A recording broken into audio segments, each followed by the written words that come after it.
Late ko na nalaman to. Kung gusto mo ng maayos na relasyon, pakinggan mo to.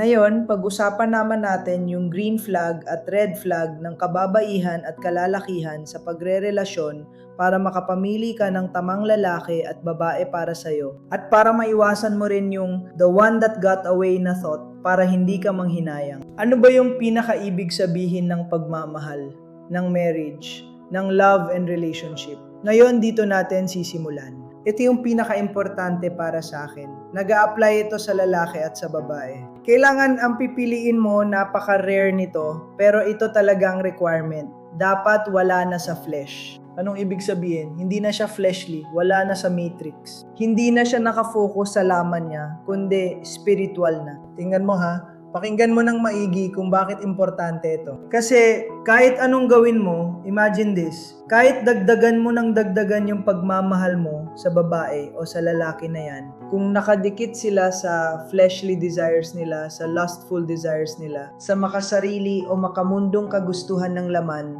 dyan papasok yung cheating. Kahit gaano mo pa i-spoil o i-love yan, wala kang magagawang pagbabago. Sabi nga sa kanta, don't save her, she don't want to be saved. Kasi dapat manggaling yan sa loob nila. Sila mismo ang magbibigay sa sarili nila at tutulungan sila ng mahal na Panginoon. Walang magiging pagbabago kahit mahalin mo pa sila ng todo. Mauubos ka lang. Alam mo kung bakit napaka-importante na wala na sa flesh yung makakarelasyon mo? Kasi ang fleshly na tao, inuuna nila yung mga temporary na bagay na makakapag-satisfy ng flesh nila. Kapag napunta sila sa moment or opportunity na makakapagbigay ng gratification sa flesh nila, hindi na nila maiisip yung consequence kung masasaktan ka ba nila o hindi. Basta maparaos lang nila yon. Ganon din sa lahat ng bagay, hindi lang sa lust, sa pagkain, sa stimulants, sa drugs. Pag fleshly pa yung nakarelasyon mo, magagastos niya ng magagastos yung pera mo. Kakain ng kakain. Impulsive buying. Magsho-shopping ng magsho-shopping kasi gusto niya isatisfy yung flesh niya. Kung medyo malala, magtitake ng kung ano-anong masasamang gamot or alcohol. Basta kung anong makakapag-satisfy ng flesh niya. Kaya napaka-importante ng spiritual na tao ang piliin mo. Kasi may mga practices na yan para mapagtagumpayan niya yung fleshly desires. Nandyan na yung nagfa-fasting.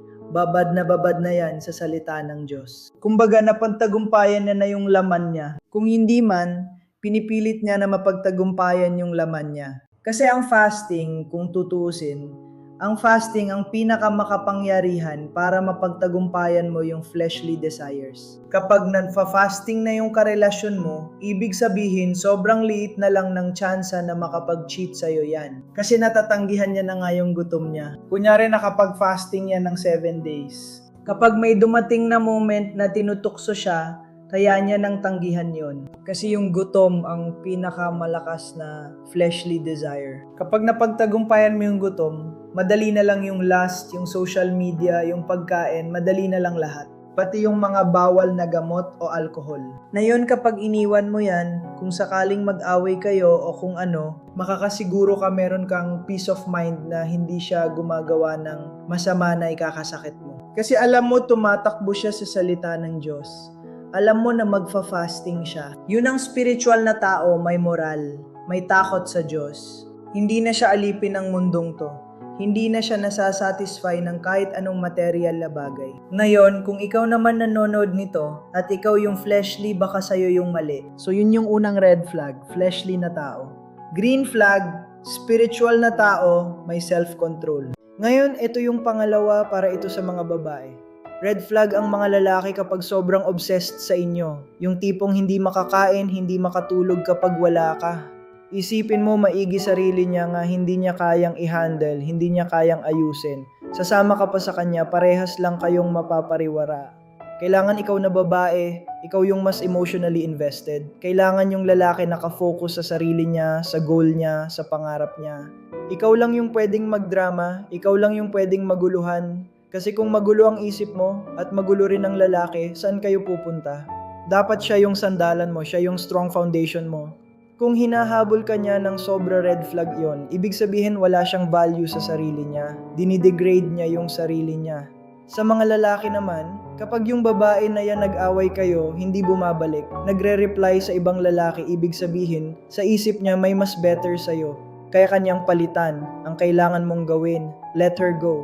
Hayaan mo siyang magkamali. Kasi kapag hinabol mo siya, mawawalan siya ng respeto sa'yo. In the end, iiwan ka pa rin. Sayang ang oras mo. Wala kang growth, wala kang lalim sa relasyon mo sa mahal na Panginoon. Ngayon, kung bumalik siya, tantyahin mo. Ano ang motibo niya? Selfish ba or selfless? Obsession ba o commitment? Handa na ba siyang mag-grow with you? Manalangin ka, humingi ka ng guidance sa mahal na Panginoon. Ngayon, tandaan mo ito, hindi sapat na naiintindihan mo lang yung concept ng reactor at avoidant. Kasi kahit alam mo na yan, kung hindi mo ina-apply, wala ring mangyayari. Kaya ito ang practical.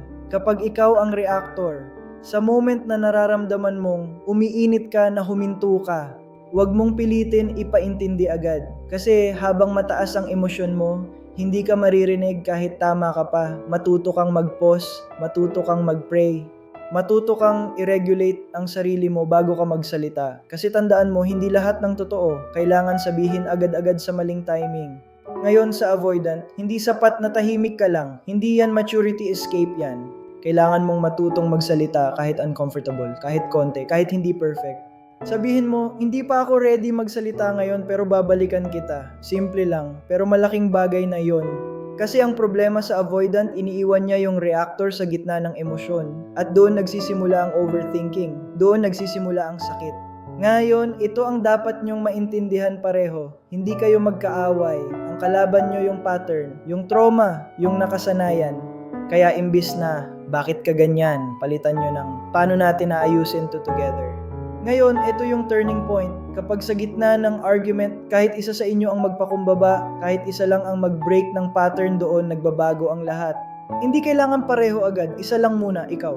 Ngayon, maging honest tayo, hindi lahat ng relationship worth i-save. Kung ikaw lang ang nag-a-adjust, kung ikaw lang ang lumalaban, kung ikaw lang ang may desire mag-grow, hindi na yan partnership, burden na yan. And minsan, ang pinaka-spiritual na gawin ay ang mag-let go. Pero kung pareho kayong willing, pareho kayong nagpapakumbaba, pareho kayong lumalapit sa Diyos, doon nagiging powerful ang relasyon. Kasi hindi na ego ang nangingibabaw, growth na. Ngayon, ito ang pinaka-core. Hindi mo mahahanap ang tamang tao kung hindi ka pa nagiging tamang tao. Hindi mo maa-attract ang healed kung ikaw mismo sugatan pa at ayaw mag-heal. Kaya bago mo itanong, siya ba ang para sa akin? Tanungin mo muna, ako ba? Handa na ba ako? At tandaan mo ito ha, hindi mo kailangan ng relationship para maging buo. Hindi mo kailangan ng ibang tao para maramdaman na mahalaga ka. Kasi kung doon mo kinukuha yun, doon magsisimula ang dependency. At doon ulit magsisimula ang loop, break the cycle, heal, grow. Let God be your foundation. At kapag dumating ang tamang tao, hindi na kayo maghihilahan pababa. Magbubuhatan na kayo pataas. Let God be your foundation.